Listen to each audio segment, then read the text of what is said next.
feel better on the weekend. Give my life a better meaning. Let me stay where I've been faced. I feel better on the weekend.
Welcome to Cyber Threat Intel, your go-to source for the latest updates, news, and insights on cyber threats. Our goal is to arm you with the knowledge to protect yourself in the digital age, whether you're a cybersecurity professional or just curious about the threats lurking in the digital shadows. Make sure to subscribe now on YouTube or your favorite podcast listening platform to join us on the front lines of cybersecurity, because in the world of cyber threats, knowledge is power. Welcome, welcome, welcome. This is Cyber Threat Intel. I'm your host, John Good. This is April 4th, 2024. This is, Thursday now? Thursday. Woo. This is episode 12 of the show. Welcome to everybody joining. Welcome if you're watching on the replay, if you're listening on audio podcast format, whatever the case is, welcome, welcome, welcome. Glad that you could join it. If you're not familiar with the show, basically the introduction kind of summed it up. But we talk about cyber threat intel, things that are going around the cybersecurity world, things that you need to know about if you're interested in cybersecurity or securing an organization. If you work in cybersecurity, if you don't work in cybersecurity, if you're a student, if you're not a student, whatever the case is, right? Basically, if you're interested in cybersecurity, threat intelligence, this is the show for you. So welcome to everybody. If you're new here, this is the first time maybe that you're joining. Typically what happens with this is we start off by doing a little bit of notes, giving people time to hop onto the stream and get settled in, grab a snack, grab a drink, maybe grab your favorite Cyber Threat Intel merch. And if you're listening on the podcast, well, I'm showing the Cyber Threat Intel mug merch, but there's also shirts, there's other things as well. Check out the description. All that stuff is in there, cool designs, things like that. Depending on where you're listening or watching the stream, there's a few different ways that you can actually take in the stream. So if you want to watch the video or live stream format, you can check out the John Good Cyber YouTube channel, or we're also streaming this episode onto LinkedIn, X, or Twitter, whichever one you want to call it, and Facebook as well. So there's a whole bunch of different options that you can look at the live stream or watch the live stream, watch the video format, on demand, replay, those kinds of things. If you're more interested in the audio only version, then you can absolutely listen to this on podcast format. All you have to do is go to your favorite podcast format, Spotify, iTunes, whatever the case is, and you can search for us on there. We are also available on other podcasting formats too. So if you go to cyberthreatintel.com, you can see all the different podcast formats that we're on there as well. So it's not just the big two. We're on a whole bunch of others that you can find us on too, but that website will give you the links to the show, the direct links, so you can access it there and subscribe and follow and do all those kinds of things, right? Also, another key benefit, if you go to the cyberthreatintel.com website, again, cyberthreatintel.com, you can see the article feed that we have. So every article that we cover in this show and other episodes, this episode, future episodes, it will all be on there, so you can access the articles directly. Maybe if you want to read a little bit more about the article, maybe we didn't cover everything that you want to see regarding a specific topic. Also, there are other articles that are added there too that are important and that you should read as well, but maybe we didn't reach them in the article. Maybe we didn't get to them, right? And so we put other stuff on there as well. There are always highlights, and there are sometimes notes and things like that that are put into the article, so you can actually see that information and track along with that, or read through it and just understand a little bit deeper about what that subject was. So really, really key aspect of what we offer here. Also, if you have professional certifications, so CISSP, Security Plus, whatever, right, like one of those, then you can also claim half a CPE for each of these shows. So each of these episodes is worth a half a CPE towards maintaining that status. So those can definitely be a challenge, especially as you get towards the end of the year, right? When they're about to roll over and you all of a sudden start freaking out that you don't have CPEs. Well, you can definitely claim these. So it's an easy way to get those half a CPEs, and over the year that's going to build up. Obviously, if you go to every single episode, you're going to have enough where you can knock those requirements out and maintain those certifications and then pay that lovely renewal fee, right? That's the thing we all love. But it's an easy way to get those credits, so definitely don't miss out on that value. One of the key things with that is that sometimes people do get audited with those, so make sure that you're commenting in the chat, you're putting a comment. I recommend the chat because it's going to be on the screen, and then that will be just immortalized in the video or in the stream. but that's definitely a way that you can grab those extra free credits. Highly recommend it. I know that struggle all too well about getting those credits. So definitely do that. So looks like we have some more people that are hopping on. So we'll give people a few more minutes here. And while people are still hopping on, we'll take a second to talk about our sponsor, Cyber Training Pro.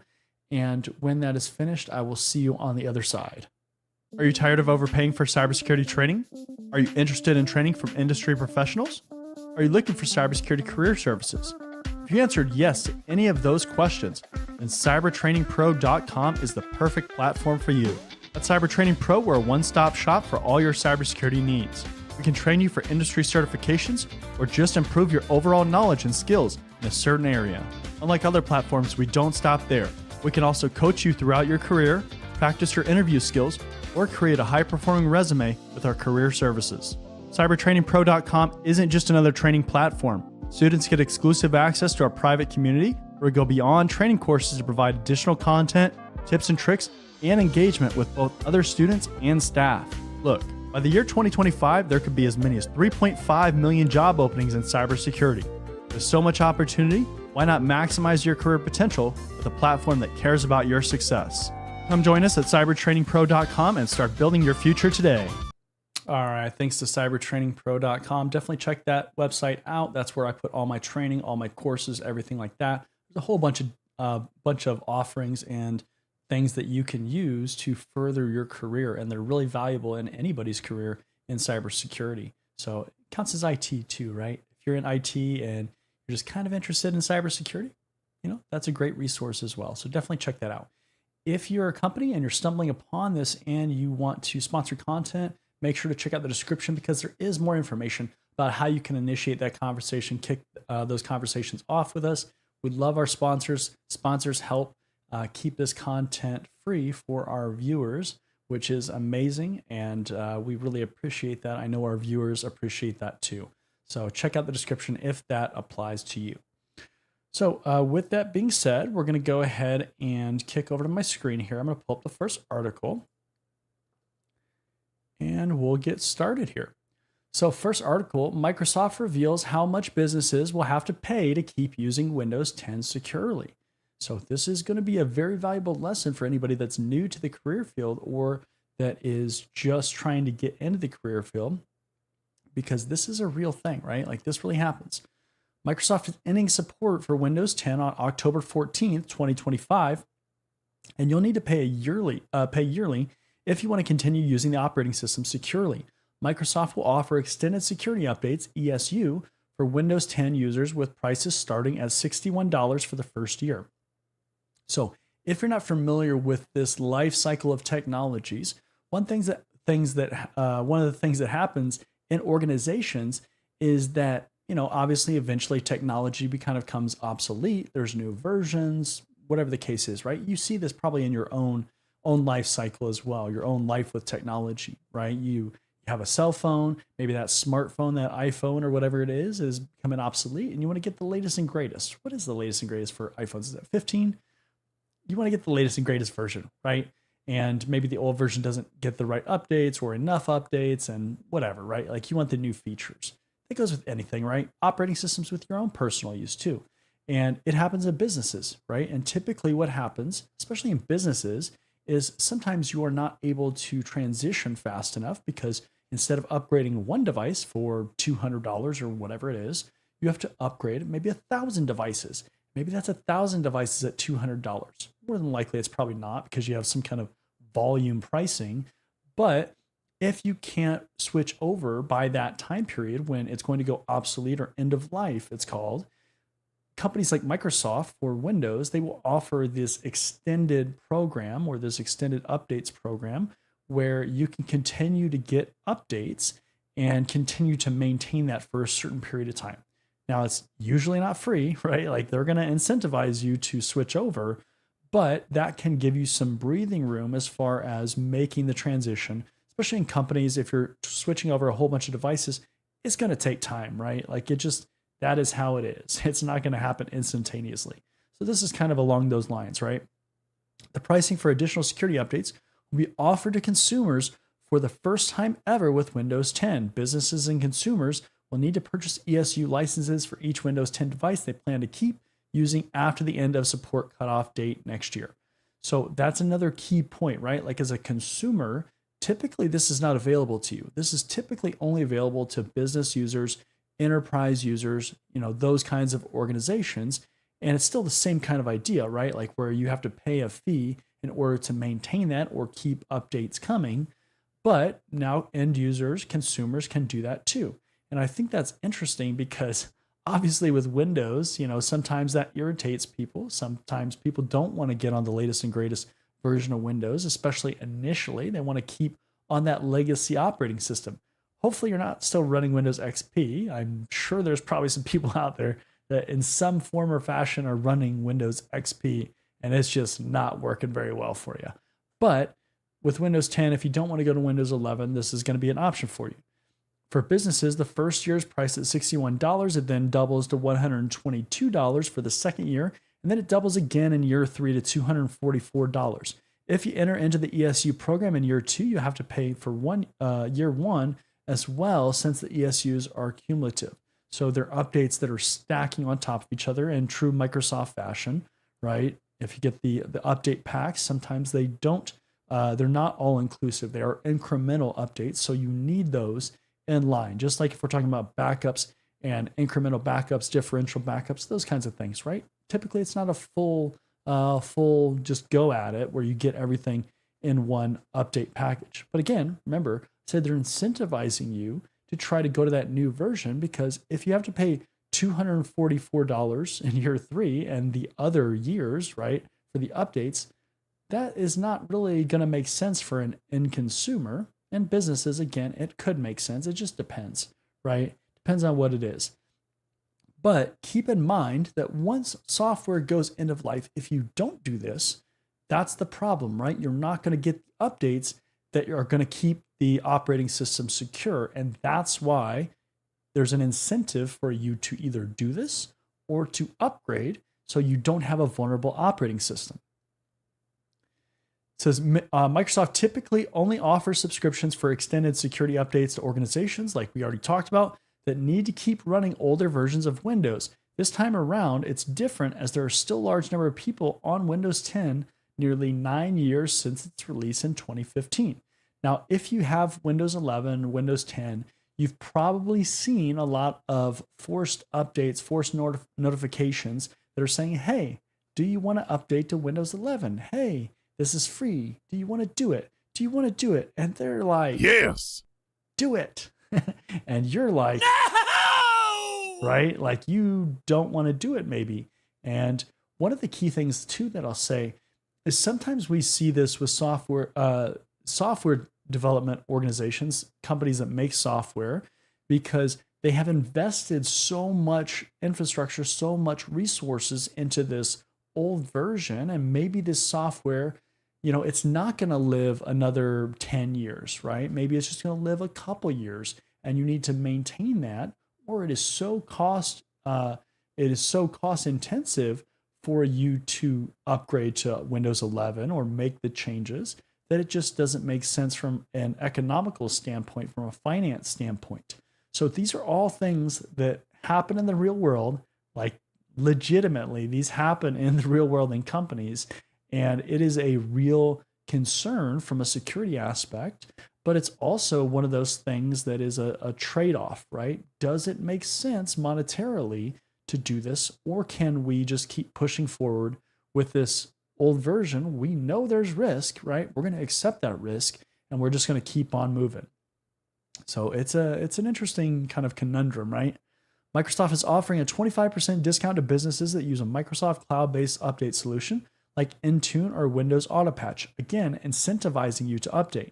This drops the pricing to $45 per user up to 5 devices for the first year. If you're using Windows 10 laptops and PCs to connect up to Windows 11 cloud PCs through Windows 365, the Microsoft is waiving the fees for security updates since licenses are included in the Windows 365 subscription costs. Again, this is all to incentivize you to go up to Windows 11. And we see this also too, where if you're already using something like Windows Azure, Windows Cloud products or services, right? You're much more likely to be pushed into using the latest and greatest or incentivized already because of your infrastructure and kind of how your approach is to patching and the services that you use, right? So it's all strategy, but it isn't good incentive for you to upgrade. Now it says schools will get an even bigger discount with Microsoft offering a $1 license for year one, which then doubles to $2 for year two and $4 for the third year. It doesn't look like Microsoft is going to offer any special discount pricing for consumers, so just you at home, but we're still months away from these licenses going on sale, so the company could still offer something for consumers.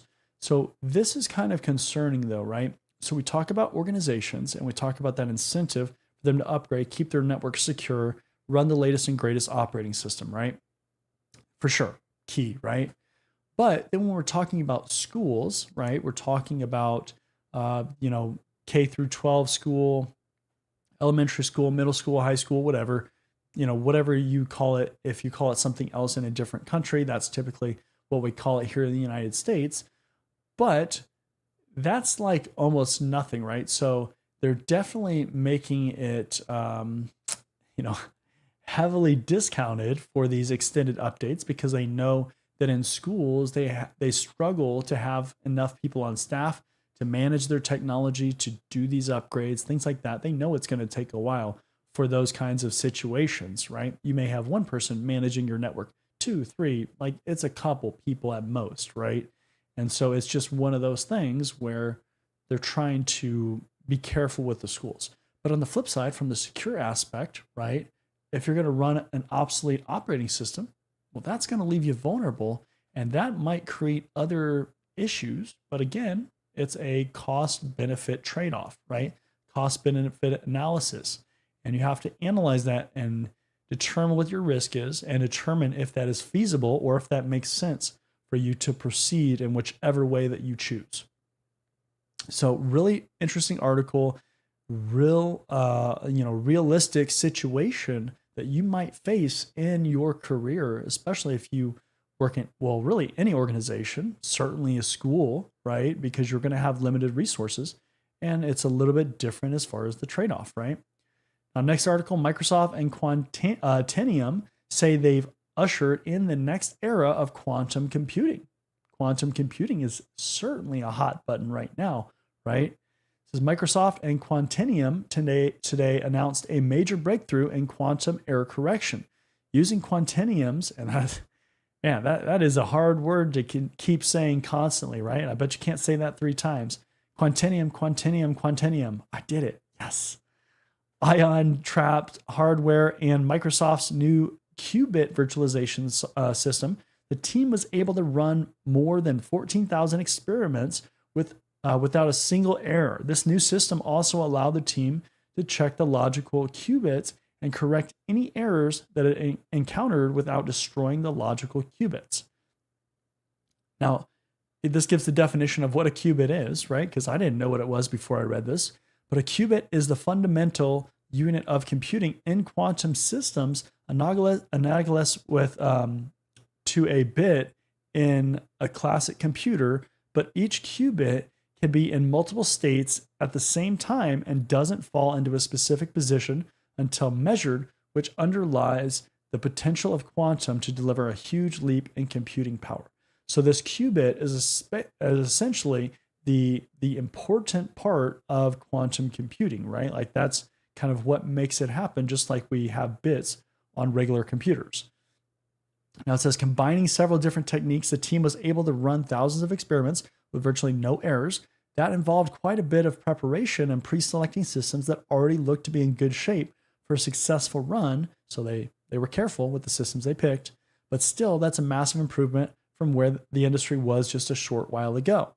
Now, this also says it's a step in the right direction for quantum computing. There are still plenty of problems to be solved, and these results need to be replicated too, of course, but theoretically, a computer with 100 of these logical qubits could already be useful for solving some problems, while a machine with 1,000 qubits could, Microsoft says, and this is a quote, unlock commercial advantage. So if you can get up to 1,000 or 1,000 plus, you start to have some significant increases as far as your advantage, as far as the capabilities of quantum computing. Now, it gives this graphic here, and it's an animated graphic here. So if you're listening on the podcasting platform, it's pretty cool, worth checking out, right? Just checking out the article a little bit more. But one of the things with quantum computing and why we are so, concerned with that is because from a cybersecurity standpoint, with quantum computing, that unlocks some additional capabilities, right? Some additional power. When we think specifically, especially about password cracking and encryption, breaking encryption algorithms and those kinds of things, computing hashes, that kind of math heavy stuff that requires a lot of computational power.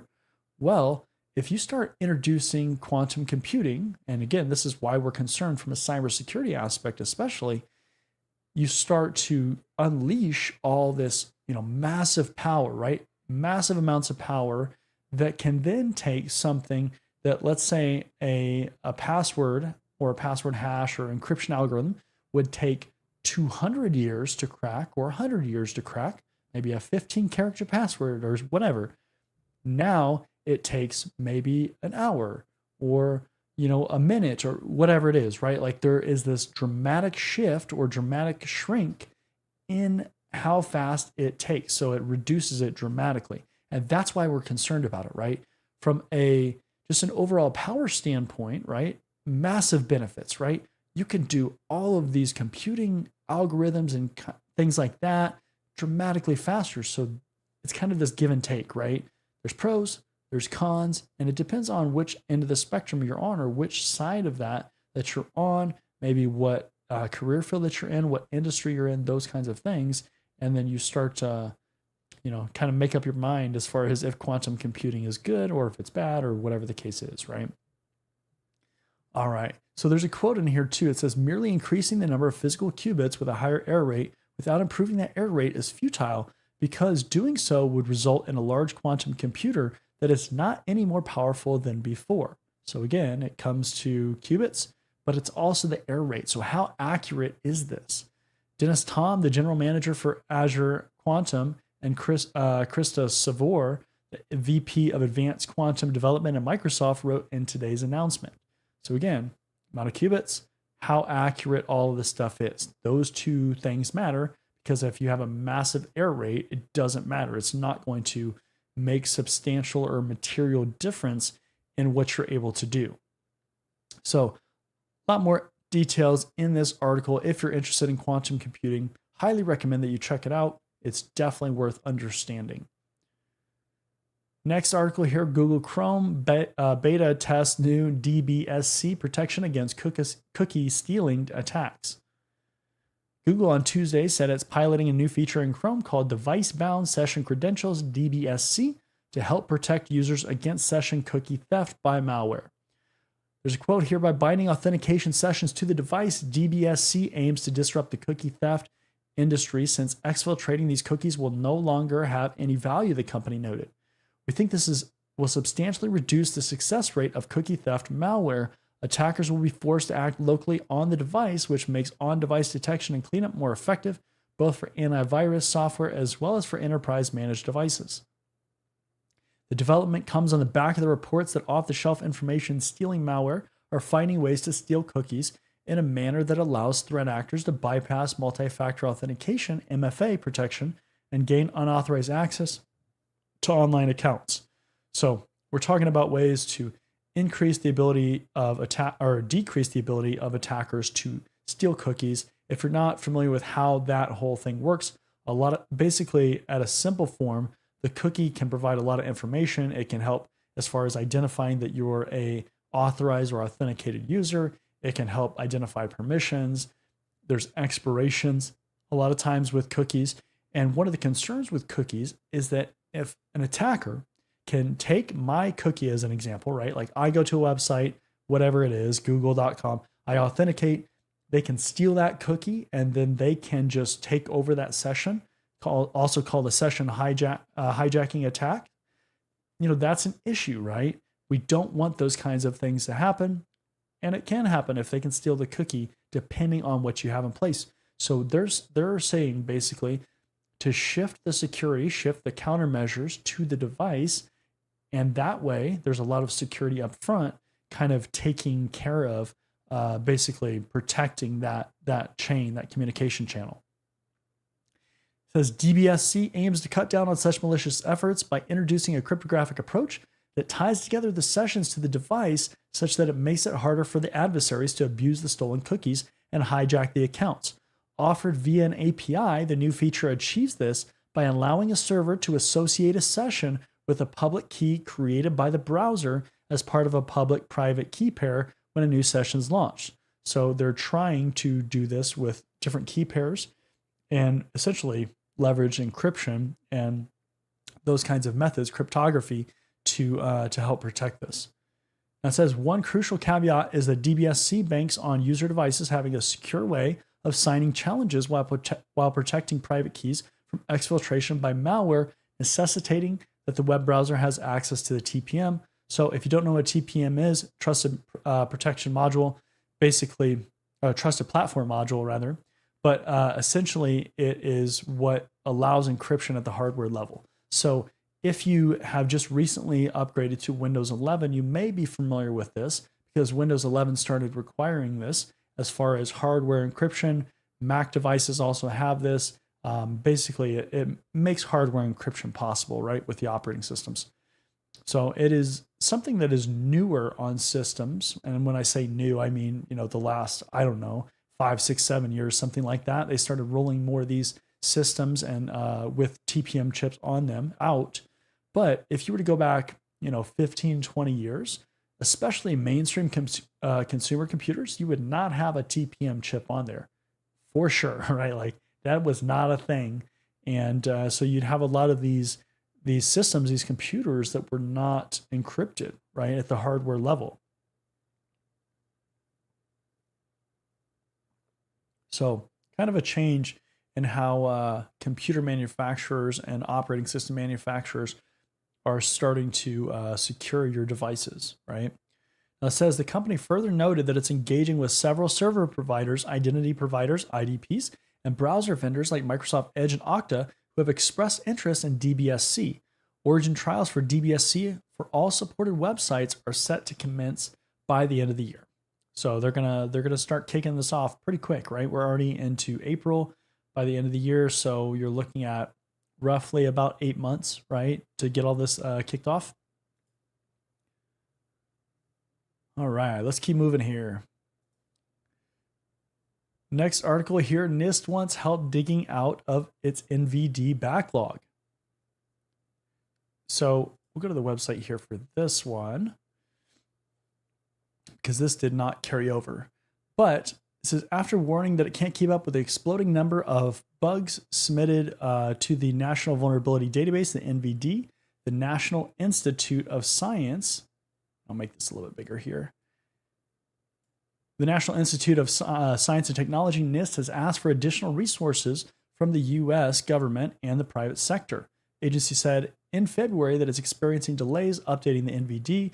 This week, it admitted the delays have ballooned into a bona fide backlog. NIST said it's working to address the highest priority vulnerabilities. So if you don't know what the NIST vulnerability database is, essentially it's a database where you can go to it and you can search for all kinds of vulnerabilities, right? So if you have a software that you're looking to protect, if you're looking to evaluate a new piece of software, whatever it is, right? It's just a massive database with all these different vulnerabilities, these different CVEs that you can go in there and research, right? And they'll give more information, they'll give software. A lot of times there's fixed information or related vulnerabilities. So it's really just this massive database that if you work in cybersecurity, you need to know what that is and how to use it. But they get so many different submissions for vulnerabilities. And I'm honestly not surprised that they have a backlog, right? Like there are so many vulnerabilities out there in the world that it is impossible, I'm sure, for them to just like roll through every single submission in a timely fashion here. It says NIST NVD has been a cornerstone of vulnerability management for a long time, DAS says. However, the exponential growth in CVE issuance has created pressure, which will necessitate a different and prioritized approach, as mentioned in this statement. Budget cuts happening for the first time in a decade are possibly part of the issue as well, apart from the sheer volume. So not only is it difficult based on volume, but if you're having budgets cut, that will definitely affect you, right? That affects any organization. It's not just the NIST. It's not just this group that's dealing with this vulnerability database. It's any organization, right? If you're losing funding, that's an issue. That's why it's really important that as you start implementing cybersecurity and controls and measures, that you are doing things that are justifiable, right? Things that make sense, things that are responsibly spending money, right? If you don't do those things, then you are absolutely just going to blow through your budget. You're going to be seen as a cost center. You're going to be seen as an issue, right? And that is definitely a concern from a cybersecurity standpoint, especially because we already tend to run lean and we already have challenges as far as being able to, sell the idea of cybersecurity and that we need more budget until we get hacked, right? We talked about that yesterday, but it's like, as soon as you get hacked, then it's like, okay, well, our checkbooks are open. What can we give you to help prevent this, right? So yeah, this database is one that I have used so much in my career and continue to use. And it's one that you'll use in your career if you're new to this industry. But most likely, if you're already in this career field, then yeah, you've probably used this a decent amount too. Be really interested to hear in the comments or in the chat if anybody has used this. What's been your experience with it? Do you think it's easy? Do you think it's difficult to use? Is there better resources, right? So definitely would be interested to hear that. Next article here, Microsoft faulted for cascade of failures in Chinese hack. A review board mandated by President Biden issued a scathing report Tuesday detailing lapses by the tech giant Microsoft that led to a targeted Chinese hack last year of top U.S. government officials' emails, including those of Commerce Secretary Gina Raimondo. Yeah, and Frosty says, it seems that cybersecurity is an afterthought for some companies. That is quite true, right? A lot of companies still are not thinking of security first. They're thinking of their products or their services first and how they can just get it to the masses. And then it's after the fact, they think about security. Even though we know as cybersecurity professionals, that is dramatically more expensive because there is so much cleanup, especially if your product or service or company really just, expands very quickly. That can create so many issues. It is just, companies just don't learn, right? It says in this article, it says the Cyber Safety Review Board's report, copy of which the Post obtained before its official release, takes aim at shoddy cybersecurity practices, lacks corporate culture, and a deliberate lack of transparency over what Microsoft knew about the origins of the breach. It is a blistering indictment of a tech titan whose cloud infrastructure is widely used by consumers and governments around the world. And Frosty said, I heard AT&T had a breach not too long ago. Yeah, I actually talked about that. Was that a couple days ago or was that last week? Very recently, right? One of these last couple episodes, we talked about AT&T and how that's a massive breach, right? Like it was a small chunk of customers compared to the former customers that were impacted. I think it was like around 7 million compared to like 60 million, I think was the numbers. I'd have to go back and look, but we definitely talked about that the last couple episodes. And back to the article here, the intrusion which ransacked the Microsoft Exchange online mailboxes of 22 organizations, more than 500 individuals around the world, was preventable and should have never occurred, the report concludes. It says the Microsoft spokesman said that recent events have demonstrated a need to adopt a new culture of engineering security in our networks. So they're not going to do security after the fact. Maybe, right? Noting that the company had created an initiative to do so. While no organization is immune to cyber attacks from well-resourced adversaries, which is relatively true, right? Like if an adversary has unlimited resources, that's very hard to combat, right? It just is. But it says, we have mobilized our engineering teams to identify and mitigate legacy infrastructure, improve processes, and enforce security benchmarks. Okay, I mean, that's good. It's Microsoft. You should have plenty of resources. Cyberwary says, job made me want to get in cybersecurity. Awesome. Well, we need a lot of people to work in cybersecurity. So definitely a good time to get into the career field. If anybody's trying to, or if you're, just looking at it from the outside and trying to think if that is a good path to do it, it is a great area to be in for sure. U.S. intelligence agencies say the breach discovered in June was carried out on behalf of Beijing's top spy service, the Ministry of State Security, the MSS. The service runs a vast hacking operation that includes the group that carried out the intrusion campaign, dubbed Operation Aurora, which was first publicly disclosed in 2010 by Google.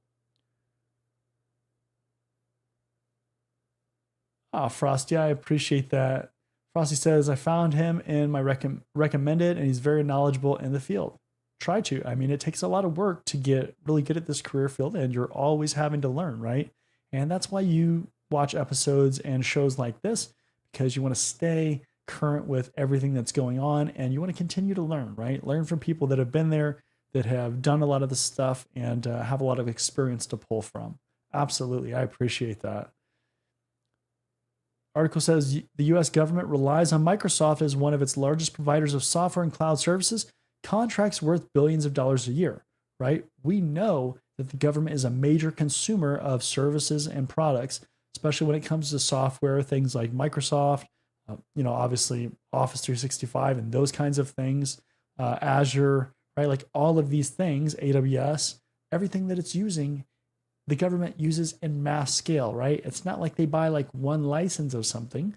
They buy a lot of licenses, and they buy them at, decent costs for the company, right? So they're making some pretty good money from that, and they want to make sure that they don't upset one of their largest customers, right? One of the sharpest rebukes is reserved for the company's public messaging around the case. Microsoft, the board found, for months did not correct inaccurate or misleading statements suggesting the breach was due to a crash dump or leftover data contained in the wake of a system crash. That's essentially what a crash dump is, right? It crashes. There's some data that's retained, and in this case, key data, right? In fact, the report notes Microsoft remains unsure if this event led to the breach. So there was a crash.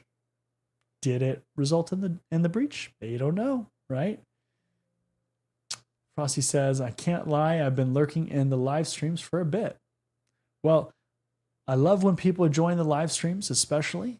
I like when people watch the videos and watch the replays, but certainly I love when people join the live streams, especially for like cyber threat intel or just any stream really. But these are great because, you can get on here, you can talk about different things with your peers, with me, and you can keep learning, right? And that's the key. Keep learning. Keep hearing about things that are going on, keep being exposed to what is going on in the world and cybersecurity, and that will make you a better professional, hands down, right? You'll be more informed, more educated. This also says in this article, one recommendation borrows from the company's founder, Bill Gates, who in 2002, Bill Gates wrote this. He wrote an email to his staff emphasizing that security was a priority. In the past, Gates noted in his missive, we've made our software and services more compelling for users by adding new features and functionality. So we've improved our software, we've made it better, we've made people want that software. None of that matters unless customers can trust the software, he said.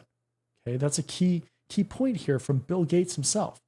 So now when we face a choice between adding features and resolving security issues, we need to choose security, he wrote. Now, this is kind of that traditional mindset in a way, right? Where in some instances, security was added on at the end, right? Because a lot of times what happens is you have to create some piece of software, some, application that people actually want, right? Like you can't just create junk because people aren't going to buy it and you won't have the money to fund any of it anyways.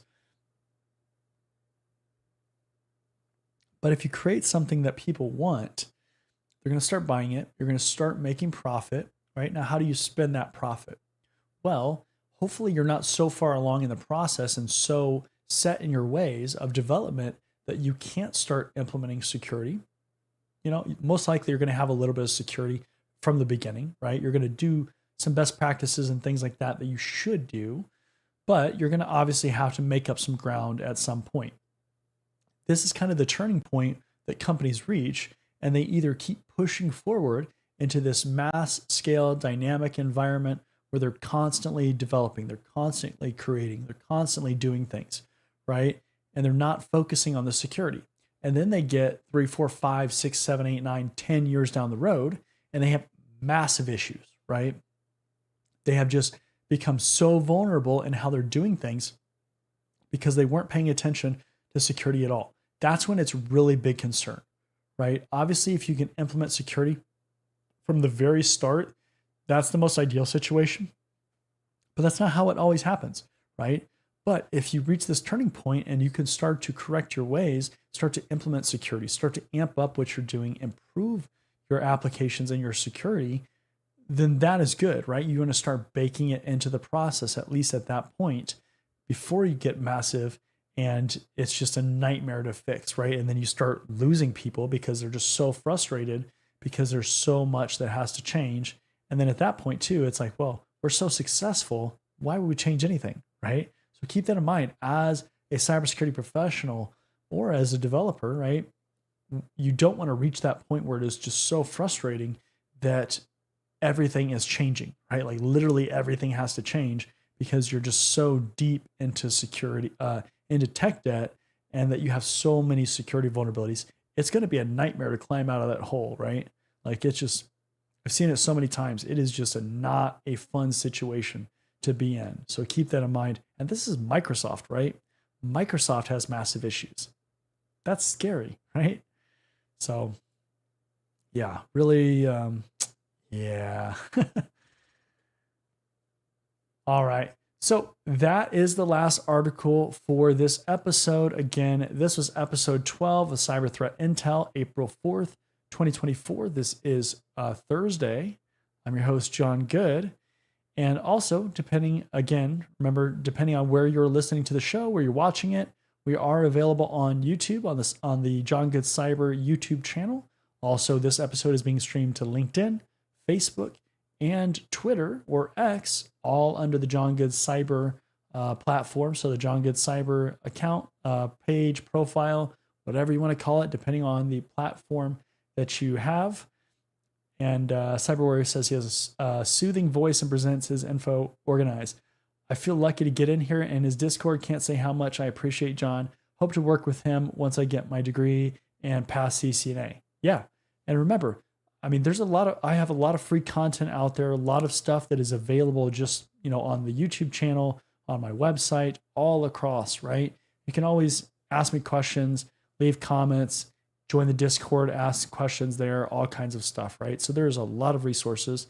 And that actually brings me to my next point. If you haven't joined us for the after show, because sometimes on these episodes we do have after shows, highly recommend joining that and sticking around after the episode for that. There's not going to be one today, but there is a lot on these episodes. So I definitely try to make the after show available where you can ask questions and we can kind of hang out for a little bit longer than just the episode. So remember, it's not on everyone, but I will be doing those on more episodes. So make sure to check that out. But as far as watching the show, again, we're on all those channels that I just mentioned. Also, if you want to listen on a podcasting format, so you like audio instead of video, we have those too. You can go to your popular podcasting platform, your favorite platform, iTunes, Spotify, whatever. Search for Cyber Threat Intel. Again, that's Cyber Threat Intel, and you'll be able to find us on there. Or you can go to cyberthreatintel.com. You can see all the platforms that we're on there as well. You can also access the article feed. So the Cyber Threat Intel article feed, every article that we cover in the shows, this episode, previous episodes, all the episodes, right? And then also too, you can see other articles that are added there that are important as well that we don't necessarily get to in the episodes. So there's a lot of other good information in there, but there's also highlights, there's notes, There's all kinds of things that are worth checking out. And, definitely check that out for cyber threat intel. Frosty says, I'm at the last year of my bachelor's degree in cybersecurity, so Bachelor's of Arts, and currently looking for an internship. Best of luck to you, Cyber Warrior. Yeah, absolutely. Best of luck to everybody that is joining these and people that aren't, right? Hopefully everybody joins these. Hopefully everybody that watches these shares these with your friends, with your peers, and we just keep growing this community. So it is an amazing community. What else here? Make sure to pick up your Cyber Threat Intel merch. So mugs, shirts, there's all kinds of John Good Cyber merch as well. So check that stuff out. And with that being said, I want to thank everybody for joining. And also, if you're a company and you're looking to sponsor content, make sure to hit us up. Check out the description because there's more information about how you can kick that conversation off in the description for sponsorships. But with that being said, we're going to wrap it up for today. I want to thank you for joining us, and I will see you in the next one. See you later. Are you tired of overpaying for cybersecurity training? Are you interested in training from industry professionals? Are you looking for cybersecurity career services? If you answered yes to any of those questions, then cybertrainingpro.com is the perfect platform for you. At Cybertraining Pro, we're a one-stop shop for all your cybersecurity needs. We can train you for industry certifications or just improve your overall knowledge and skills in a certain area. Unlike other platforms, we don't stop there. We can also coach you throughout your career, practice your interview skills, or create a high-performing resume with our career services. Cybertrainingpro.com isn't just another training platform. Students get exclusive access to our private community where we go beyond training courses to provide additional content, tips and tricks, and engagement with both other students and staff. Look, by the year 2025, there could be as many as 3.5 million job openings in cybersecurity. With so much opportunity, why not maximize your career potential with a platform that cares about your success? Come join us at cybertrainingpro.com and start building your future today.